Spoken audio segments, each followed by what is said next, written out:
When you talk about horror movies or movies in general, in terms of this is the greatest thing ever made, in my opinion, one of those movies that has to be on that list is Alfred Hitchcock's Psycho. To me, Psycho is the perfect mix of horror, drama, and a psychological thriller. All those elements molded into what I consider to be the perfect movie and the perfect horror movie, in a way. Now, I don't really consider Psycho to be a horror movie. I consider it more to be a psychological thriller. It does have elements of horror, but to me, it plays more like a psychological thriller drama than as a horror movie. But that's not saying you can't watch this on a Halloween and get a good scare, because you can get a good scare watching this movie. But those scares are psychological scares, which makes this movie so goddamn good. It's all done through Alfred Hitchcock's brilliant and legendary directing. The man, Alfred Hitchcock, created such a grounded, gritty, realistic atmosphere by 1960s standards, and it works. Just that opening montage with the Psycho thing, that dun dun dun dun dun, and you get this awesome wide pan shot of a city. The camera slowly pans, and the camera work in this movie is just a marvel to look at. It's like technical masterpiece, and it's funny how it just like. I always love the fact how he used his television crew and not his actual film crew. You know, his television crew, they brought their A game to this movie and they made this thing look beautiful. And that's what this movie is. This movie is beautifully shot. It's beautifully written. It's wonderfully acted. Every member of the cast brings their A game. They all have these little moments that make them stand out. And to me, the four main principal characters have depth to them. Like, for example, Marion Crane, played by Janet Leigh. She has depth. She's not a Lolita, right? She ain't no, late teens, early 20s woman. She is a woman that's in her early to mid 30s. She's stuck in a rut. She's involved with a man, Sam Loomis, played by John Gavin, who is in the proceedings of going through a divorce. They want to be with each other, but they can't be with each other because there's so many other things going on in their separate lives. And I like this. I like it a lot because you're not showing me kids, you're showing me two adults that are struggling and they're damaged in a way. And the movie does a fantastic job at portraying how both those characters are damaged without shoving it in your face. It's all done through dialogue, it's all done through acting, it's all done through visual directing. And it's very subtle about it too, which is something I can appreciate because I don't need the drama forced in my face. Beautiful stuff. We get to then you get and then of course we get to the star, Anthony Perkins as Norman Bates. And what can I say about Anthony Perkins as Norman Bates that has not been said before? The man is a marvel to watch. To me, Norman Bates is the most multi-layered, complex character in this entire movie. And Anthony Perkins gives such a multi-layered performance. It's just a marvel to look at. When we first see Norman Bates, he comes across as this charming boy next door, very likable guy. And we're going to talk about, and I'm going to the now famous parlor scene between Norman and Marion, when they have this really, really, really cool conversation with each other. So throughout the conversation, Norman Bates is charming, a little, awkward in some areas, but nothing out of the ordinary, But then once they start to talk about Norman's mother, you subtly see Norman change, and he gets a little more creepy. His tone gets a little more eerie, he gets a little more aggressive, but it's very subtle with it. It's not overt or in your face. He never raises his voice.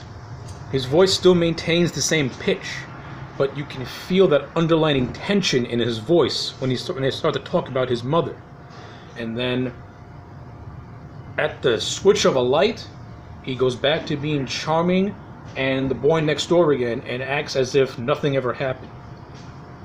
Fucking beautiful acting on the part of Anthony Perkins, and it's a damn shame this man did not win an Oscar for his portrayal as Norman Bates, because he owns this movie. That parlor scene alone is worth every single accolade he's ever gotten as to how multi-layered and complex it is. Beautiful fucking acting on the part of Anthony Perkins. Tremendous. Awesome stuff. Love it. Love it, love it, love it, love it. And then we, of course, then that scene, we get to the now infamous shower scene, which is iconic. Everyone knows about it. That which was the first, maybe not the first movie to do it, because you have Peeping Tom, but we could say it was the first movie to actually do it with a kitchen knife. But the way the shower scene was shot, the way Alfred Hitchcock and Saul Bass, shot it with quick cuts and making it look like a montage, and it's iconic. It stays with you. The music, everything about it just works. And then you get the proceeding scene where Anthony Perkins thinks that his mother lost her mind and killed this woman. Now he has to clean up after his mother to make sure she doesn't get caught. Really intense, really suspense-written scenes. Beautiful, beautifully shot, beautifully acted. It's a good 5-minute stretch where there's no dialogue. It's just directing and music, and Anthony Perkins is just using physical acting with facial expressions and stuff like that. Again, the star of the show. I can't praise Anthony Perkins enough in this movie, and his portrayal as Norman Bates in this one specifically, because he just owns it. Kills it. Amazing acting. Of course, then we get to the second half of this movie, which focuses heavily on Sam Loomis and Lila Crane, and this private detective known as Arbogast trying to solve this mystery of what happened to Marion Crane.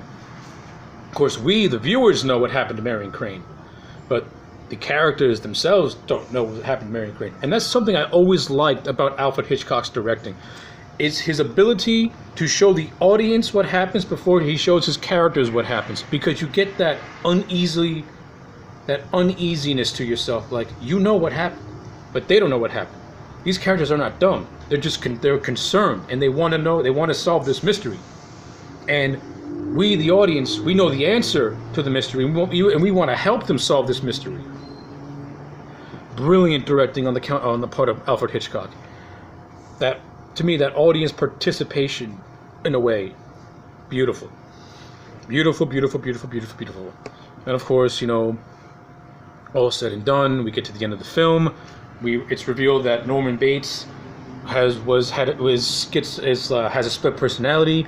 He can jump from being his mother to himself at the drop of a dime, but it's almost like the Incredible Hulk in a way, where he turns into mother when he gets under stress, or in this case is aroused by women. That's when mother kicks in, and the jealousy of mother, the rage of mother, his mother always sheltering him and saying women are whores and shit like that, and then she does the killing. I like it because you can akin it in a way to the Incredible Hulk. Bruce Banner turns into Hulk when he's put under extreme stress. Norman Bates turns into his mother when he's under arousement by women, and mother will kick in. It's very easy to make those parallels, which I think was phenomenal and great. And I don't think anyone has ever made that parallel before, which makes me feel proud of myself. But I love the last scene of this movie where the psychiatrist explains what happens to what happened, tries to explain Norman's psychosis in a way that makes sense and is not too far-fetched. A split personality, schizophrenia in a way. He had to, Norman, we find out that Norman poisoned his mother out of jealousy when his mother found a man. Of course, Norman feeling matricide, most unbearable to the son who commits it. And, of course, Norman felt bad by killing his mother, and he tried to create the illusion that his mother was still alive by, speaking in her voice, sitting in her chair, wearing clothes that resembles her. It's just beautiful. The way the movie explains it is great, and what I always liked about Psycho is that after your first viewing, when you watched it, right, and then you go back to watch it multiple times, you're now given, the information, and then when you go back and watch it, you can piece together the clues and find the subtle hints of how all this could happen. And the movie creates a mystery for the viewer, because now you have a mystery. Your mystery and your mission is to try and find places where the movie hinted at or left clues as to how this could happen. Again, Amazing writing and amazing directing on the count of Joe Stefano, who wrote this thing, and Alfred Hitchcock, of course, the director, and the incredible acting. So, okay, I'm gonna cut this thing off. So, obviously, Psycho is a 10 out of 10, is a masterpiece. If you haven't seen it, what is wrong with you? Watch it now. This is a classic, and it deserves all the accolades it has gotten and will receive and will continue to get. I'm AJ Legend. Like, comment, subscribe. I'll check you back next time for more.